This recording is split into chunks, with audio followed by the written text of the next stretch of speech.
Part 19 of my micro armour figure gaming hobby series covers painting Russian vehicles. This is the second of my painting vehicles series. And what it covers is specifically what colours should you use to paint Russian World War II vehicles. The video is not going to tell you how to paint figures. There are much better videos available on the internet which provide an excellent guide in how to do this. This is primarily designed to assist players in purchasing the correct paints to use to get their new 6mm figures painted up. For those who have also viewed my other Painting World War II figures videos, the first part is repeated. This covers the standard colours which any nationality requires. So if you've already listened and watched this, you may wish to skip ahead to the part which begins to show Russian infantry and then vehicles. Just a quick note about the Russians in this particular case. I've had great difficulties in getting the correct colours, and in this review I've been forced to primarily go down the Valerio path rather than Mr. Hobby or Tamiya. The paints I'll be suggesting are those which most players would use with a dry brush. This includes mainly Mr. Hobby, Tamiya, and I'll also be mentioning Valerio, which I actually consider as an excellent range of paints, but may not be available in all locations. I have found paints designed for an airbrush, so please avoid them, need to be applied with an air gun and should not be applied with a dry paintbrush.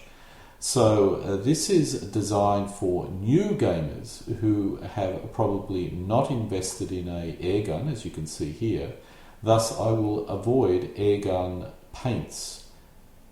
But if you do wish to get an airbrush, then Iwata is an excellent brand. While I prefer a compressor with an air tank, because that gives me a more regulated flow of air, Iwata has some reasonably good electric compressors as well, and the big advantage of particularly what you see there is that it's smaller, it's more portable, it doesn't make as much noise, and I in some ways wish I had that instead of my other compressor, because every time I start that up the neighbours complain of the noise. Okay, the first point that I need to emphasise is there is no 100% correct answer to the question of what is the historically correct colour. While we can create a pot of paint which is historically correct if we have the formula, and even if we don't have the formula we can probably look at a paint fleck and create the formula to create it. In most cases we have to deal with two issues which make this not really very useful for us. The first is lighting. When we view something, a lot of the light which is reflected off the object has also reflected off background objects or even the air. As a result, light is rarely pure white light, and if it reflects off coloured objects it will affect the viewing or the colour of whatever you're viewing at that moment. The classic example is pure white. We rarely see pure white even when the object is actually painted pure white. There is a simple test to prove this. Purchase a piece of coloured paper from a news agency and cut a 3cm square and 9cm square from it. Then place the 3cm square 1 foot from a table edge and the 9cm square 3 feet from the table edge. If you look at the two pieces of paper from the table height, align them up so they appear next to each other. You will notice they are a different colour. Lighter colours look darker, darker colours look lighter. And this further depends on your location, indoor, outdoor, in a desert, in a forest, etc. It also depends on how far you are from an object, as our test shows. The second issue, which you've probably already worked out by now, is colours are affected by weather condition. In most cases fading to a lighter colour, but in some rare cases becoming darker, as occurred with a World War II Russian green painted T-34 that was shipped to the US, and during the shipping process was stored obviously in a dark location. It was in the hull of a ship, and so when it came out at the other end, the Americans did a test of the colour and basically assumed that the Russian green was actually a lot darker than it truly was. So don't try to obtain the historically 100% accurate colour, because you're never going to get there. Okay, let's first look at the common colours, which often tend to be ignored because they're the common colours. The first grade or range are metals. Whenever you paint a vehicle, you're going to be painting bits of metal. The tracks are the classic example, and weapons on infantry, and of course objects which may be hanging off a tank, chains, shovels, etc., etc. So we do need a range of greys that cover all these requirements. There are a very wide range of metallic greys, and some gamers will have their own preferences which don't match what I'm suggesting here. However, I tend to focus on three basic types of greys. I like using a light matte grey for tank tracks. I got this idea actually from the GHQ website, which shows their tanks. They're beautifully painted. And I really do like the lighter grey matte tracks. Maybe that's not 100% accurate. They should be more metallic and darker, but I just think they look really good. The other is a light gloss grey for some weapons or objects on the vehicles. I don't tend to use this very often, but nonetheless I definitely do have a light grey, which is a glossy colour. Then the next group are the dark greys, a dark matte grey for objects on a vehicle and a dark gloss grey for objects on a vehicle. And, depending on what you're painting, you may use the gloss or metallic, or you may use the matte. The next group are other metals and things which may be on the metals that you actually have painted up already. The most common is rust. In order to make your vehicle that weathered, rusty look, I tend to like having a rust colour, which I, in this particular case, use Mr. Hobby. But nonetheless, there are other things like oxidised greens, and you may have golds, if you're painting up infantry that have, different metals on them, or even vehicles with different metals on them. You may want steel reds, metal blues, titanium, golds, silvers, bronze, coppers, etc. In my case, I tend to just use one of these colours, which is the rust, but if you want to get more fancy, there's a wide range of metallic-y type colours that you can put on your vehicles or even infantry. The next are the colours which may be on your vehicles, such as glass and tyres, which are the common ones, and obviously also things like dirt, soot, oil, etc. Now, while this is not so fashionable these days, if you wish to colour your glass as blue, then I need to select a nice gloss blue colour. Tyres and other rubber are never pure black, so selecting a rubber or tyre black is required. Finally, we can deal with dirt, oil and grime, so I use an oil, soot and light grey as well to cover these things. Now, I've also added in here flesh. If you're painting up infantry, you need to select a flesh colour, and surprisingly enough, Tamiya has a lighter flesh and Mr. Hobby has a slightly darker flesh, so you can pretty much cover most of the racial groups. If you wish to colour someone that's, like French North Africans who have a distinctly black colour, or Senegalese or whatever, then you may have to do a bit of searching for that kind of flesh, but I would probably use other brands rather than Tamiya or Mr. Hobby for that. Because our vehicles are going to be outside, they're going to get probably covered with earth, mud, dirt, etc. And as a result, you need some colours there. I normally basically have colours to reflect earth and mud and a little bit of dust. I normally select the earth colour to match my bases. So, obviously, if you're going to have a desert, then typically the bases would be a light reddish type of brown. So I normally select that as the dirt, in this case rough sand. And if I'm in Europe, I use earth brown, which you can see there from Mr. Hobby. But, other people can certainly use a wide range of additional browns if you want to get a little bit more variety. Now we move to the more organic materials, such as woods, materials and leathers. When we select colours for wood, leather and canvas, as all these things are found on vehicles and also even on infantry, there are a wide range of colours, or wood-like colours, that you can choose from. Unfortunately, most of them aren't normally called a name which makes you think of wood, so you have to actually go through the colour chart to find it. Anyway, I've done this here. I typically stay with basically two which are marked with stars here, that is for timber, mahogany and linoleum deck brown. Now for leather and canvas, I use a single colour each in the most part, cocoa brown for leather and sail brown for canvas. I have to admit, owning all these paints, and I've used all of them as well, but I have found for a specific army you may consider standardising for a single colour for canvas, leather, etc., so you can achieve a certain level of consistency. On the other hand, real life is messy, so some gamers may decide to go for a variety of colours to reflect their troops and vehicles, particularly if they've been in action for a long time. So, vary your mud or dirt, or vary your canvas colour. Finally, you do need to have a range of primary colours such as pure white, pure black, pure green, etc. As I indicated at the beginning of this video, I surprisingly found getting good colours for my Russian forces was actually quite difficult.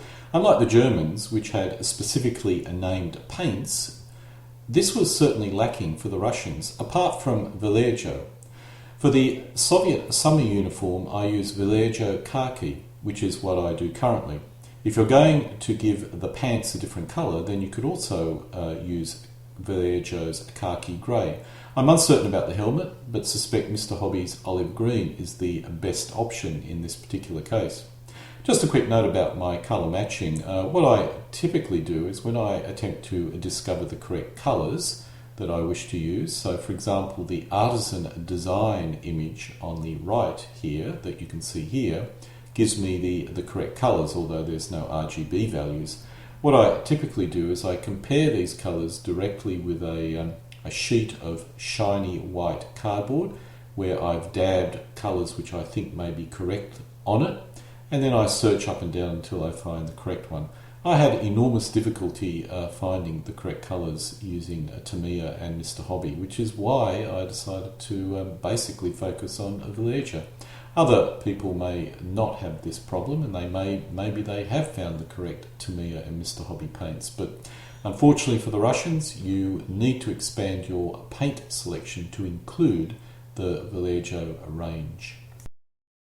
While there were approximate Tamiya and Mr. Hobby colours to match my Russian summer forces, the winter uniform I had even bigger issues. In the end, I just simply selected Vallejo Russian uniform and basically left it at that. To be accurate, the Russians did wear an overcoat, and this was a brownish type colour, which I normally use a dust brown, Mr. Hobby's dust brown for. As you can see here, neither of the colours, the Vallejo Russian uniform or the dust brown, seems to match the artisan colours. So possibly I'll need to do a little bit more research in order to find something that comes up more accurate. One thing I did notice when looking at various images and advice, the Russian green seemed to change during the duration of the war. Now, I have absolutely no idea if this actually really occurred or if it was simply to do with maybe early war tanks were painted for a longer period before they were knocked out, and thus the paints were faded, while later in the war the tanks tended to get knocked out earlier. I really have no idea, but I'll nonetheless follow the drawings that I see. The other thing I did notice was that heavy tanks in the early war period seemed to be darker than the light and medium. Possibly for the same reason. Heavy tanks get more painting than light tanks. I have no idea. So anyway, others may have more historical data to get to the root of this particular question, but I'll just simply follow the principle. Early in the war, the green was lighter than later, and heavy tanks tended to use a slightly darker green even early in the war. Now, looking at these two drawings, as I indicated before, did confuse me. And as a result, I typically use Vallejo reflective green for early war tanks.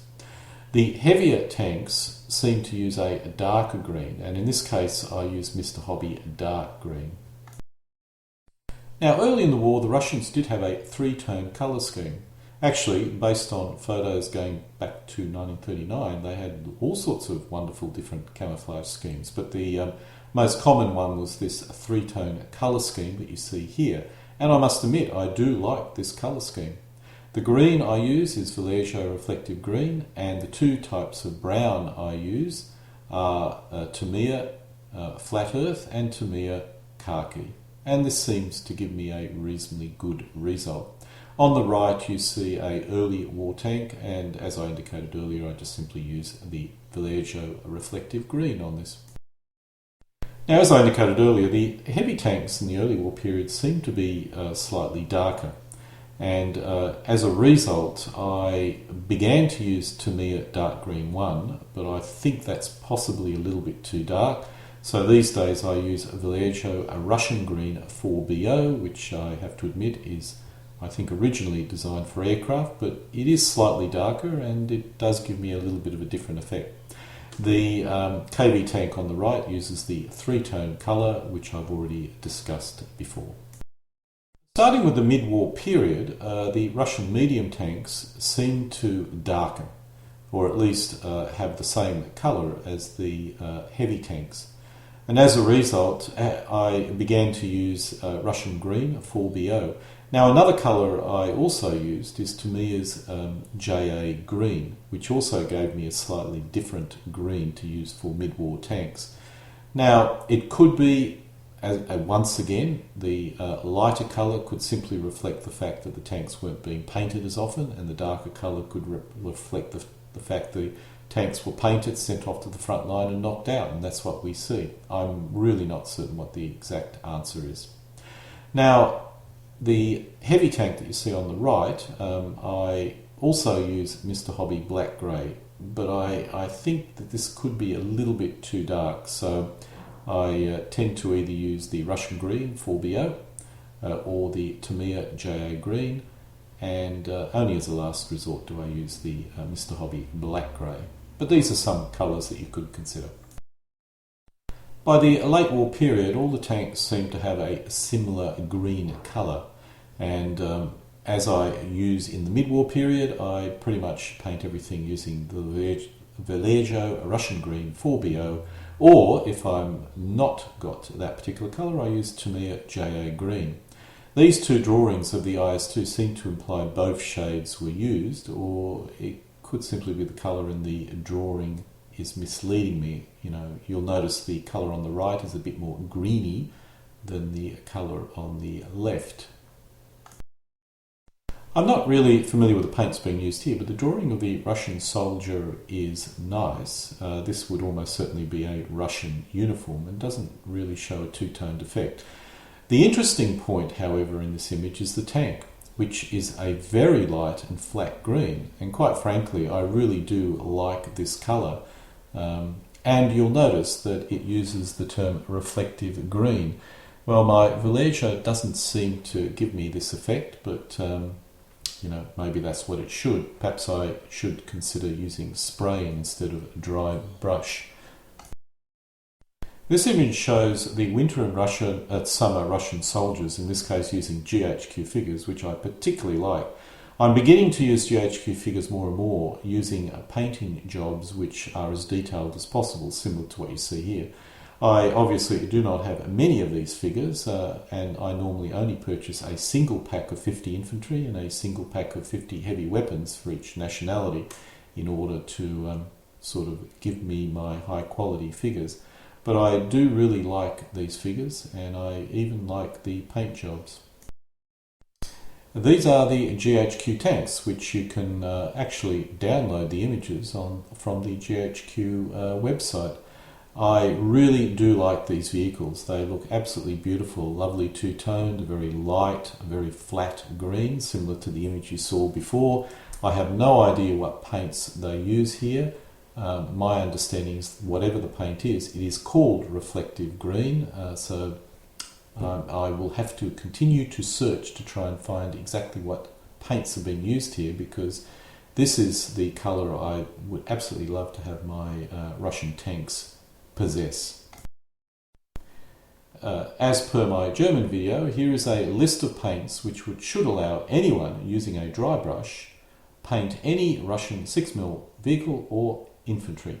While it does not allow for more complex colour schemes, this should be more than adequate to paint up your 6mm Russian army, ranging from early, mid to late, and with all the various options that the various drawings indicate exist.